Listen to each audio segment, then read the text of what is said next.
Essentially, it's two of the US motoring loves, large, comfy SUVs, and raw, powerful muscle cars, mashed together to create a supercharged, supersized beast, that would still be practical for a school run.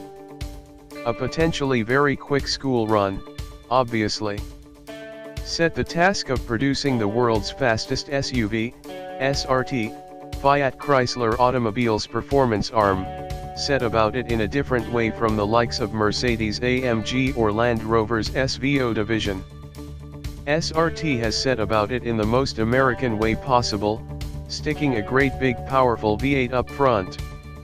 And not just any V8 but the Mopa Hellcat, a 6.2-liter unit featuring a 2.4-liter IHI supercharger, previously featured in such demure and subtle machines as the Dodge Charger and Challenger Demon.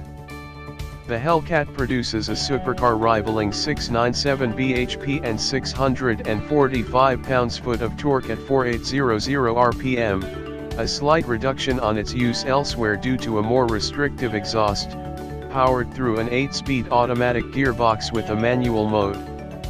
With power to all four wheels, the Trackhawk can go from 0 to 60 miles per hour in 3.5 SEC and hit 100 miles per hour in 8.8 SEC. It has a claimed top speed of 180 miles per hour, which SRT says is determined purely by the vehicle's aerodynamics. This is no wind tunnel crafted sports car, remember. What's it like? From the outside, the Trackhawk isn't that different from a regular Grand Cherokee, only a few subtle nameplates and yellow Brembo brake calipers, the largest fitted to any Jeep, ever, offer any hint at what lurks under the bonnet. Inside, the trim has been raised a few notches over the standard Grand Cherokee, with leather seats and some fancy Trackhawk logos. While comfortable enough, it's not a class-leading interior. That said, you suspect any potential buyers will be more interested in the engine than in comparing rear legroom with that of a Nissan Qashqai.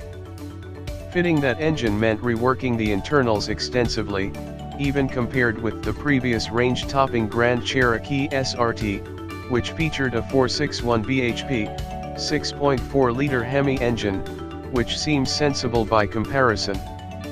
The Hellcat V8 has never previously needed to send power to all four wheels. That, combined with the packaging constraints of the Grand Cherokee, meant SRT had to extensively upgrade and rework the transmission, rear drive shaft, CV joints, and differential. There's plenty of extra cooling, too. We were only given a very brief ride in the Trackhawk, totaling a handful of laps of the Spring Mountain race circuit in Nevada. Clearly, that's not enough time to draw any firm judgment, but it was enough to illustrate that the Trackhawk has been engineered well enough that it makes far more sense to drive than it does on paper.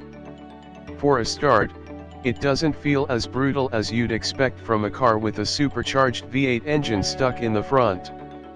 Sure, mash the pedal and there's a satisfying growl and a whack of acceleration, but until you start to play with launch control, we'll get to that in a bit, it's far more manageable than you'd expect.